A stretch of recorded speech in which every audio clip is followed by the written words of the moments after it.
বড় ধাক্কা খেলেন মার্কিন প্রেসিডেন্ট ডোনাল্ড ট্রাম্প। বিভিন্ন দেশের উপর শুল্ক আরোপ করে বিশ্ব অর্থনীতিকে যেভাবে তিনি ওলটপালট করে দিয়েছিলেন, এমনটাই জানালো আমেরিকার এক আপিল আদালত। যদিও শুল্ক আরোপের সিদ্ধান্ত এখনও স্থগিতাদেশ দেওয়া হচ্ছে না, আরও কিছুদিন এই নিয়ে লড়াই করার সময় পাবেন ট্রাম্প।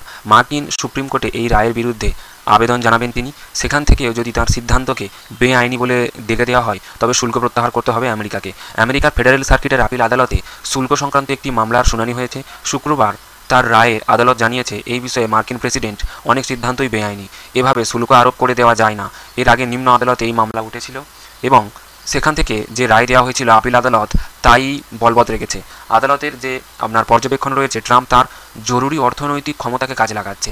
দেশের উপর এত রকমের শুল্ক আরোপ করেছেন, কিন্তু তার আগে গিয়ে তিনি নিজের কর্তৃত্বের সীমা অতিক্রম করে গিয়েছেন। শুল্কের বিরুদ্ধে অবস্থান স্পষ্ট করেও মার্কিন প্রেসিডেন্টকে সময় দিয়েছেন আদালত। জানাচ্ছেন অক্টোবরের মাঝামাঝি সময় পর্যন্ত এই শুল্কই বহাল থাকবে, তারপর এ নিয়ে সিদ্ধান্ত নেওয়া যাবে। সময়ের মধ্যে মামলাটিকে সুপ্রিম কোর্টে নিয়ে যেতে পারবেন ট্রাম্প, নিজেও সেই ইঙ্গিত দিয়ে রেখেছেন। আপিল আদালতের রায়কে সমাজ মাধ্যমে ভুল বলে উল্লেখ করেছেন ট্রাম্প। লিখেছেন, সমস্ত শুল্কই এখন বহাল রয়েছে। আপিল আদালত জানিয়েছেন আমাদের শুল্ক তুলে নেওয়া উচিত, এটা ভুল, কিন্তু ওরাও জানে শেষ পর্যন্ত আমেরিকায় জিতবে। শুল্ক তুলে নিতে হলে তা দেশের জন্য বিপর্যয় ডেকে আনবে বলে মনে করছেন প্রেসিডেন্ট।